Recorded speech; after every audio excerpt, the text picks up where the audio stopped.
Shalom y bienvenidos a Vía Haftarah Israel, una frase hebrea que significa amarás a Israel. Esperamos que se queden con nosotros, ya que nuestro maestro, el Dr. Baruch, nos compartirá una enseñanza expositiva de la Biblia.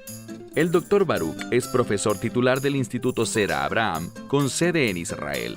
Aunque todos los cursos en el instituto se imparten en hebreo, el Dr. Baruch se complace en compartir esta enseñanza en inglés con doblaje al español. Para más información, visítenos en amarasaisrael.org o descargue nuestra aplicación móvil Mi Estudio Bíblico. Aquí está Baruch y la lección de hoy. Hay muchos capítulos grandiosos en la Biblia. Uno de mis favoritos es Efesios capítulo 2. Vayamos allá, al libro de Efesios capítulo 2. Pablo ha estado hablando acerca del gran futuro que tenemos como seguidores del Mesías. Él quiere que entendamos cuál ha sido la obra del Mesías, quiénes éramos y cómo estábamos nosotros antes de llegar a la fe. Y la respuesta es muertos, absolutamente muertos delante de Dios. Mira por favor el verso 1. Y vosotros estando muertos en vuestras transgresiones y pecados, ¿qué hizo Él? Bueno, antes de hablar de lo que Él hizo, ¿realmente entendemos lo que es estar muertos espiritualmente por el pecado? El pecado es sinónimo de muerte. Es cuando estamos fuera de la voluntad de Dios, cuando somos incapaces de recibir la influencia de Dios, su verdad, su poder en nuestra vida. Entonces, Dios produjo este gran cambio. Mira el verso 2. En los cuales en otro tiempo anduvisteis, de acuerdo a la corriente, una palabra importante, la corriente de este mundo. Ahora, las corrientes cambian, pero siempre traerán el mismo resultado del mundo. Pablo habla aquí haciendo un contraste entre el mundo y el reino. Cuando estábamos muertos en transgresiones y pecados, estábamos atados a este mundo. Es decir, íbamos a reflejar la cultura, las corrientes, de cualquier tiempo en el que nos haya tocado vivir dentro de este mundo. Y por eso, en ese sentido, él dice lo siguiente: conforme a los principados y las autoridades del aire, o mejor dicho, del espíritu de este aire. Y así nos comparte una verdad muy sutil aquí. En lugar de usar la palabra cielos, usa la palabra aire. ¿Por qué? Para mostrar una distinción. Pablo, siempre que habla del reino, se refiere a los cielos, o viceversa. Pero cuando usa el término aire, está hablando de algo que no tiene la influencia de Dios, algo que es rebelde, algo que carece de la verdad. Así que usa la palabra aire como una referencia espiritual. Debemos entender que existe el Espíritu Santo y también existe el espíritu de esta era y de este aire. Y esta era es un sinónimo de Satanás, es decir, de aquel que es el enemigo de los planes y propósitos de Dios. Una vez más, verso 2. En los cuales en otro tiempo anduvisteis siguiendo la corriente de este mundo, conforme a los principados y autoridades del aire, del espíritu que ahora opera, ¿en quién? En los hijos de los hombres que son, ¿qué? Noten lo que dice, que son hijos de desobediencia. Presten atención a cómo su Biblia traduce esta palabra desobediencia. Desobediencia es literalmente la palabra griega para apatía. Cuando pensamos en apatía, pensamos en alguien que no está interesado en las cosas, que no puede sentir y que no se emociona por nada. Está como desconectado. Lo que Pablo quiere que entendamos es que aquellos que están muertos en sus transgresiones van a estar bajo la influencia de este mundo, desinteresados, despreocupados, desconectados del propósito de Dios. Debemos entender algo en cuanto al apóstol Pablo. Muchas veces Pablo, cuando era llevado ante un grupo de personas, hablaba en hebreo. ¿Por qué? Porque es un idioma que tiene muchísima riqueza. Y esta palabra que aquí se traduce como desobediencia, en hebreo, el término es isiud. ¿Qué significa? Significa incapaz de conectar, es decir, alguien que vive separado, que está desconectado de Dios. Eso es lo que sucede cuando somos desobedientes. Quedamos separados de las cosas de Dios.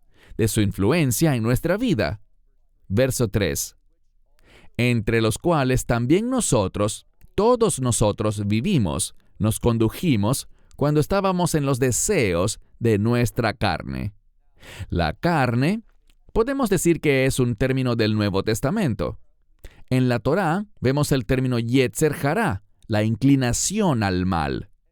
Los eruditos nos enseñan que hay una conexión entre la inclinación al mal y la carne. ¿Qué quiere decir eso? Bueno, la inclinación al mal es aquello a lo que nuestra carne nos conduce. Y siempre, no algunas veces ni la mayoría, sino que siempre se opone al plan de Dios. Por lo tanto, la carne no puede recibir lo espiritual, y lo espiritual no tolerará aquello que es carnal, aquello que es de este mundo, porque somos llamados a salir de este mundo, de la misma manera que Dios llamó a Abraham a salir de su cultura y de su tierra natal. Verso 3. Entre los cuales también todos nosotros vivimos, cuando anteriormente, de acuerdo a los deseos de la carne, de nuestra carne, dice, nos conducíamos, según la voluntad de la carne y de la mente. Esta conexión que Pablo hace aquí es muy importante. Nos habla de la voluntad de la carne y luego habla de la mente. ¿Por qué? Porque allí es donde Satanás comienza a atacar. Piensa un momento en nuestra naturaleza. Satanás conoce la Escritura, que dice, tal como el hombre piensa en su corazón, así es él. Así que él introduce esta inclinación al mal, este deseo carnal, y comienza a manifestarse, a llenarte. Te digo algo, el pecado, puedes sentir el pecado en tu carne, esa tentación, ese deseo, así como alguien que es físicamente dependiente de algo, algún adicto, su cuerpo comienza a doler si no lo tiene. El cuerpo comienza a resentir esa ausencia. ¿Y qué sucede? Lo que hace Satanás es que toma ese aspecto físico y lo coloca en nuestra mente, de modo que comenzamos a pensar de una manera que cumple ese deseo carnal. Pablo dice, así es como éramos todos. Aquí está hablando de los hijos de los hombres, o sea, no hay distinción. Él no señala si está hablando de un judío o de un gentil. Él está hablando en términos muy generales. Y eso será muy importante cuando lleguemos a la segunda mitad de este capítulo. Él quiere que entendamos nuestra identidad, no si somos judíos o gentiles, sino quiénes somos en el Mesías Yeshua. Al final del verso 3, él habla de lo que éramos por naturaleza. Hijos. ¿Hijos de qué? Bien, una vez más, el mundo actual y gran parte de la iglesia evita hablar de juicio. Pero cuando Pablo habla, recuerden, él tenía la mente del Mesías, estaba operando bajo la inspiración del Espíritu Santo. Y él dice, cuando vosotros caminabais en la carne, cuando estabais muertos en delitos y pecados, cuando Satanás tenía vuestras mentes controladas por su voluntad, por sus propósitos, él dice aquí que éramos por naturaleza hijos de, y no te lo pierdas, hijos de ira, como todos los demás, es decir, como todo aquel que no ha llegado a la fe. Pero noten esta palabra aquí, pero. Es la palabra griega dei, una palabra que nos habla de un contraste, de algo diferente, algo nuevo que está sucediendo y de eso es de lo que él va a hablar. Todo esto puede cambiar y solo puede cambiar de una manera. Verso 4. Pero Dios, quien es rico en misericordia. Bien, la misericordia está relacionada con la gracia, pero la misericordia comienza con un deseo. La misericordia es lo que abre el camino de nuestra alma para la gracia de Dios. Y tenemos que determinar dentro de nosotros mismos, ahora mismo, estoy en necesidad. Yo necesito la misericordia de Dios. No la merezco, no puedo exigirla, pero sí puedo suplicarle, basándome en el hecho de que Él es, como dice la Escritura, Él es rico en misericordia. Y noten el resultado. ¿De dónde proviene esa misericordia? No se logra por mérito, sino que viene del amor. La Escritura nos revela que Dios extiende su misericordia a causa del amor. El amor es una decisión. Entonces Dios decide ser misericordioso. Es producto de su carácter. Él es abundante en amor, con el cual nos amó. ¿Y cuál fue el resultado de ese amor? Bueno, mira el verso 5. Estando muertos en vuestras transgresiones, en sus pecados, dice, nos ha dado vida. Y lo importante aquí es que todo esto se produce ¿cómo? Él vuelve a mencionar esta frase conocida. Él nos ha dado vida ¿cómo? Por el Mesías. Lo importante es que notemos lo siguiente.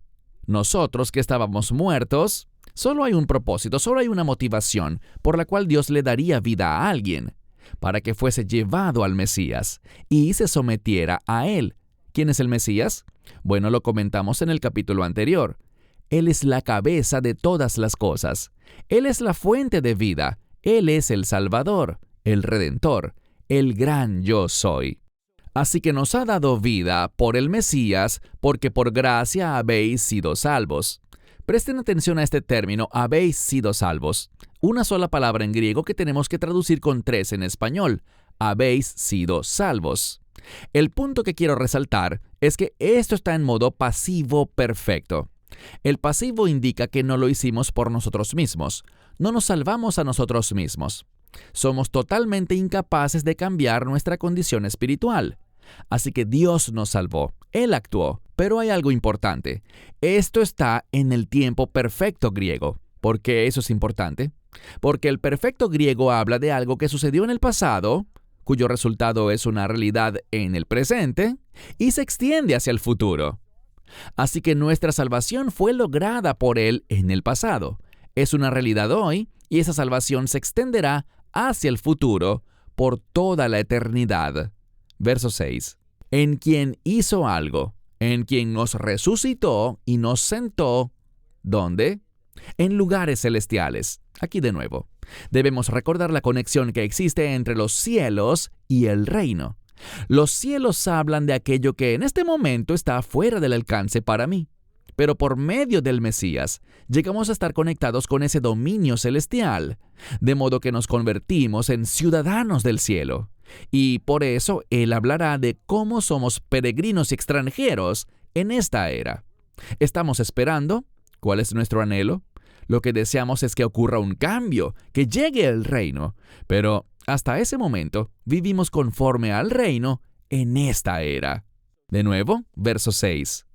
Nos dio vida y nos sentó en lugares celestiales. ¿Cómo? Otra vez esta frase familiar.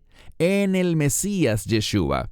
Una y otra vez vemos que todo esto sucede para las personas que están en Él. Es decir, si no tienes una relación con el Mesías, nada de esto será una realidad para ti.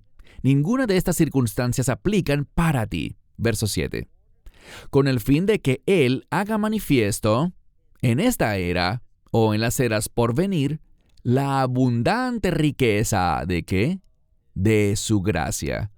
Así que no avanzamos mucho hasta que Pablo trae de nuevo toda esta idea de la gracia. Mira otra vez. Con el fin de que Él pueda manifestar en esta era por venir la abundante riqueza de su gracia, con la que tuvo gracia para nosotros, ¿cómo? Otra vez lo recalca, en el Mesías Yeshua.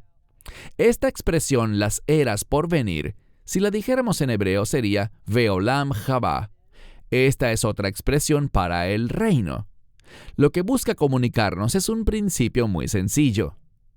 Si tan solo supiéramos, ¿qué quiero decir con eso? Si tan solo supiéramos el poder y el resultado, es decir, las implicaciones de la gracia de Dios, si lo viéramos desde una perspectiva de reino, quedaríamos impactados y asombrados.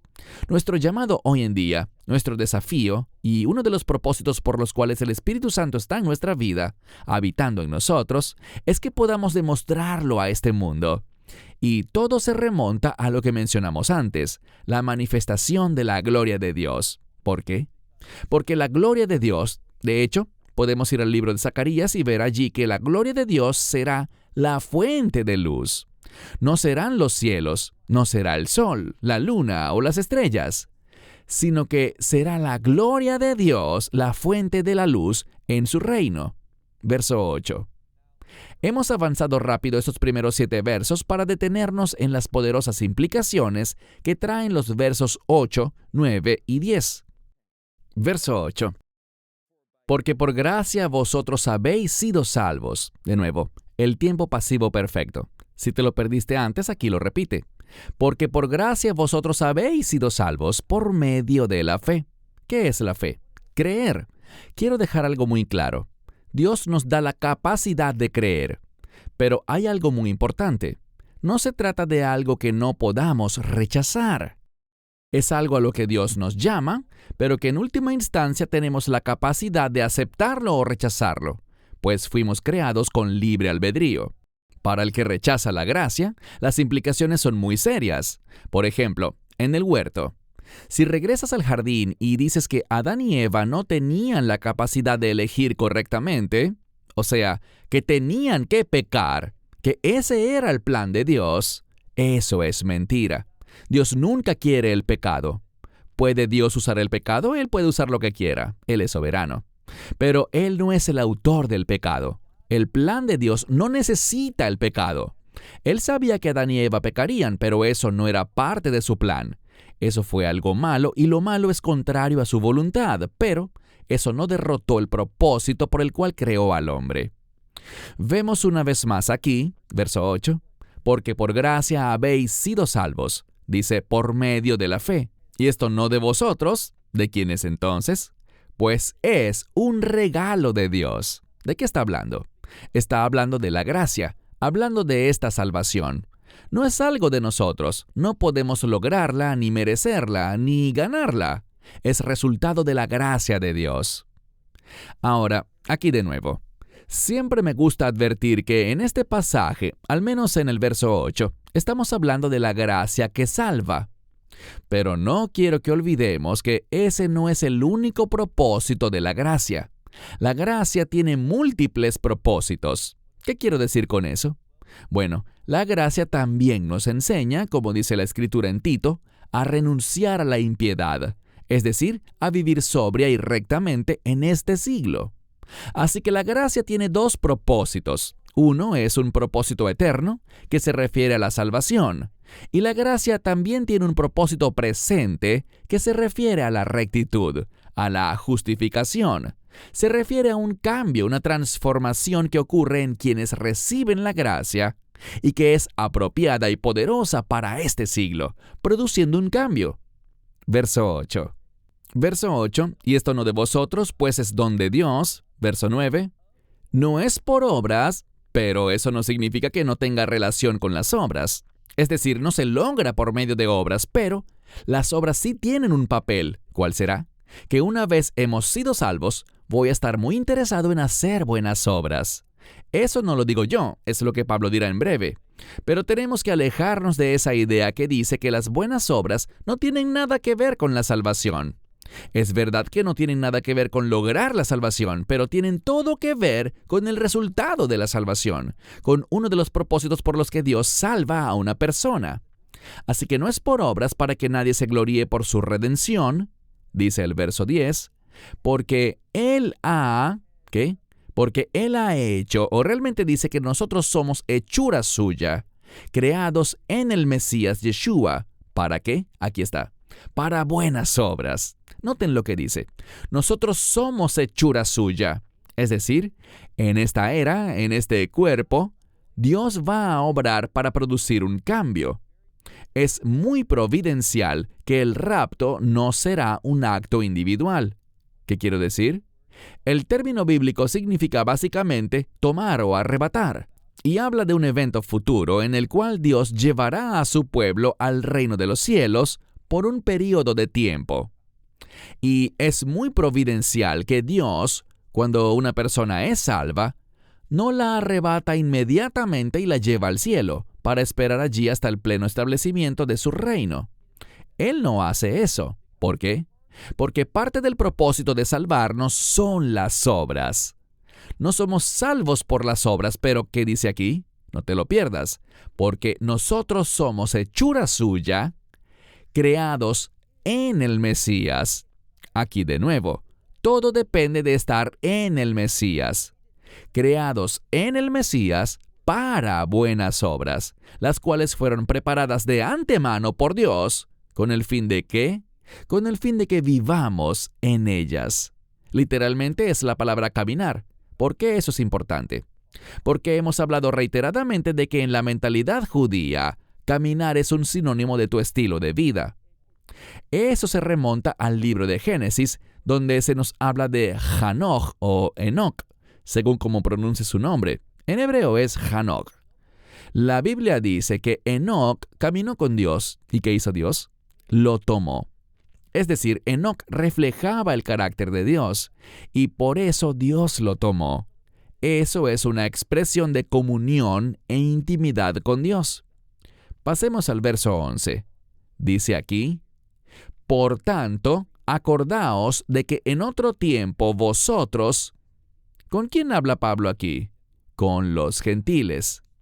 En el verso 11 vemos una transición muy importante que será clave para entender la segunda mitad de este capítulo. Hasta ahora, Pablo ha hablado de la salvación, de la obra del Espíritu Santo, de los propósitos de Dios, de los planes para su congregación de redimidos, en diversos aspectos, principalmente como un solo cuerpo. Pero ahora va a hablar de un aspecto muy importante del plan de Dios. Y una de las palabras que va a aparecer es la palabra Israel. Noten, nunca encontrarán en el Nuevo Pacto, ni en el Antiguo Pacto tampoco, el término Palestina. Palestina viene de una palabra bíblica, Peleshet, que tiene que ver con los filisteos, los enemigos de Dios. Y pienso que es muy significativo que ese término, del cual deriva Palestina, esté enraizado en filisteos, quienes eran los enemigos de David, y hoy en día aquellos que quieren un estado palestino son enemigos del hijo de David, del Mesías Yeshua. ¿Por qué? Porque eso no está de acuerdo con la verdad profética. Una vez más, verso 11. Por tanto, acordaos de que en otro tiempo vosotros, los gentiles, en cuanto a la carne, erais llamados incircuncisos.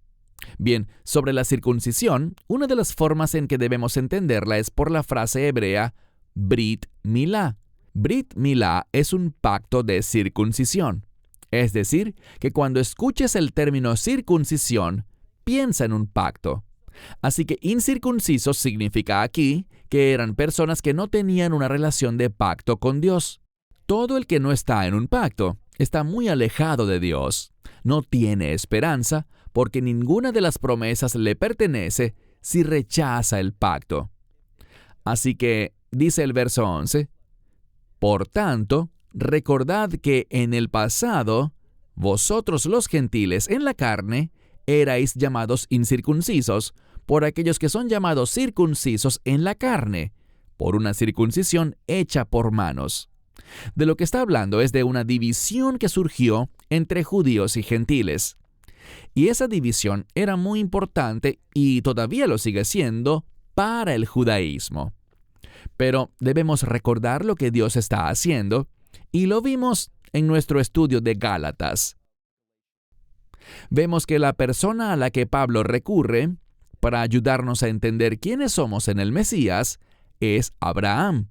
Y Abraham no nació judío. De hecho, no existía el pueblo judío en los días de Abraham.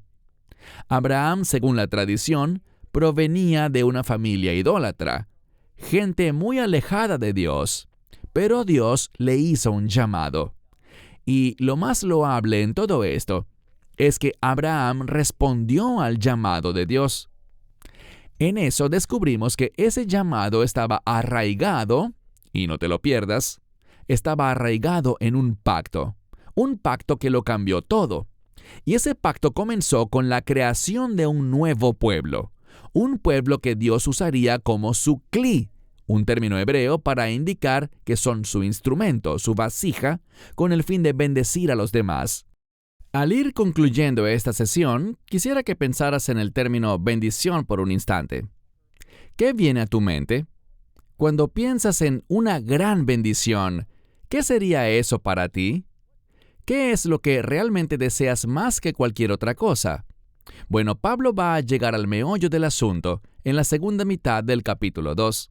Pero él escribe aquí que hay dos grupos de personas, los circuncisos y los incircuncisos.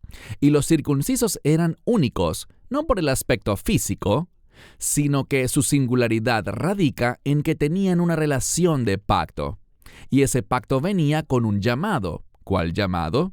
Bueno, uno que puede verse en el acto físico de la circuncisión. Ese acto físico de la circuncisión se relaciona con la muerte de la carne. Se supone que ellos no caminarían en la carne, es decir, no debían vivir en pecado.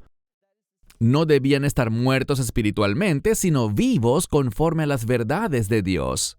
Verdades que nos hicieran ser visiblemente diferentes, que sus vidas fueran radicalmente transformadas. Así que dice que habrá dos grupos.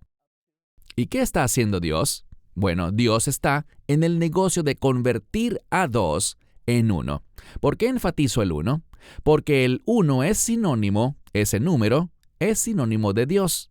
La Escritura dice, oye Israel, el Señor tu Dios, el Señor es uno. Y esta palabra ejad no es un uno absoluto, sino es un uno compuesto. Se usa cuando hablamos de dos o más que se unen, formando una unidad sólida. Eso es lo que Dios hará en su obra de redención, y es lo que Pablo comparte con esta generación en Éfeso, para que sepan quiénes son ellos en el Mesías y cuál es esa gran bendición que Él quiere dar a su pueblo. Entonces, Pablo dice, y recuerden, Él está llamando a los gentiles a recordar que vosotros en la carne erais diferentes a la casa de Israel y estabais separados de Dios. Pero todo esto llegó a un abrupto final cuando la gracia apareció a los gentiles. Esta fue la razón por la que Pablo dejó su sociedad, dejó a su pueblo, para cumplir un llamado único en su vida. Pablo, en mi opinión, más que cualquier otro judío en los últimos 2000 años, fue el ejemplo viviente de lo que significa ser un hijo de Abraham, es decir, pertenecer a la comunidad de Israel. Bueno, se terminó el tiempo. La próxima semana veremos al concluir el capítulo 2, el entendimiento de Pablo sobre Israel, la implicación de ese término y cómo tú puedes participar también en la bendición de Israel. Esperamos que te hayas edificado con el mensaje de hoy y lo compartas con otros. Te invitamos a seguir nuestros estudios cada semana por este canal y por el portal de YouTube de Amarás a Israel. También puedes descargar nuestra aplicación móvil gratuita, Mi Estudio Bíblico. Finalmente, para obtener más información sobre nosotros, visita nuestra web amarasaisrael.org, donde encontrarás otras conferencias de Baruch en audio, video y texto. Hasta el próximo programa. Que el Señor te bendiga en Yeshua HaMashiach, Jesús el Mesías, mientras caminas con Él. Shalom desde Israel.